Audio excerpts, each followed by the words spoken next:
আজকে মালদ্বীপে স্বাধীনতা দিবস উপলক্ষে আপনাদেরকে দেখাচ্ছি আমি মালদ্বীপ স্বাধীনতা দিবস উপলক্ষে যে এই এখানে সেনাবাহিনীর যে একটা আর্মির যে ট্রেনিং চলতেছে, ট্রেনিং অনুযায়ী এরা এদের নিয়মিত বছর অন্তরে কাজগুলো করে বিভিন্ন অনুষ্ঠানে।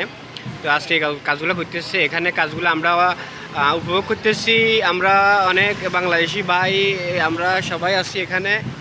আর এখানে সেনাবাহিনী, পুলিশ, সবাই নিরাপত্তা বাহিনী, পুলিশের ভিতরে সেনাবাহিনীর সাংবাদিক যারা আছে তিনি আছেন বিভিন্ন সাংবাদিক, পুলিশের ভিতরে ফটোগ্রাফ। তারপরে তারা আসতেছে ধীরে ধীরে আসতেছে এদিকে।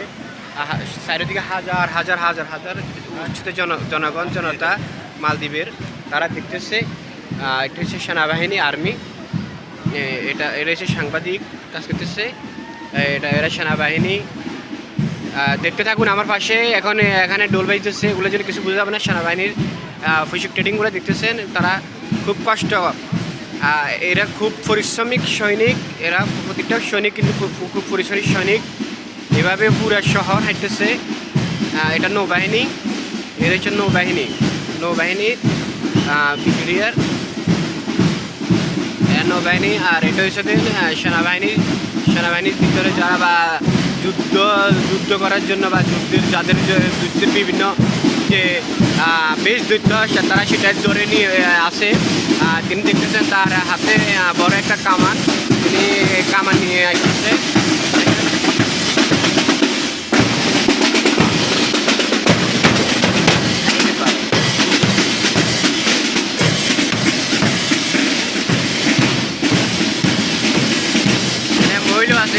মহিলাও আছে দেখতেছেন, তাদের বিভিন্ন সশস্ত্র বাহিনীর যে পতাকাগুলো আছে, পেলাগুলো তারা এখানে উত্তোলন করতেছে। সশস্ত্র বাহিনী, তাদের ট্রেনিং, এটা হচ্ছে স্পেশাল বেস। হয়তো এটা এরকম বন্যা মানুষ তারা যে ফ্যাশন দিচ্ছে আর কি। এটা যুদ্ধের যে আকৃতি ধরে বা যুদ্ধের জন্য যে কাজগুলো করা হয়, এটা তারা ডেকে আছে। মানে এইভাবে তারা যদি দেশ রক্ষার খাতে যদি কাজ করা লাগে, তারা এই গাড়িগুলো নিয়ে সেগুলো পালুর উপর চলে। আমরা কতবার দেখছি। বা তাদের এখানেও কিন্তু শস্ত্র আছে, দুইজনে আছে, একটা আছে বা তিনটে অস্ত্র এখানে আছে।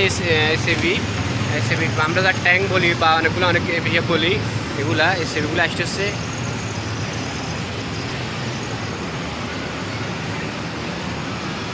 আমি কিন্তু আপনাদেরকে খুব কাছ থেকে দেখাইতেছি এই একবারে সরাসরি, একবারে খুব কাছ থেকে আমি আপনাদেরকে দেখাইতেছি যে এই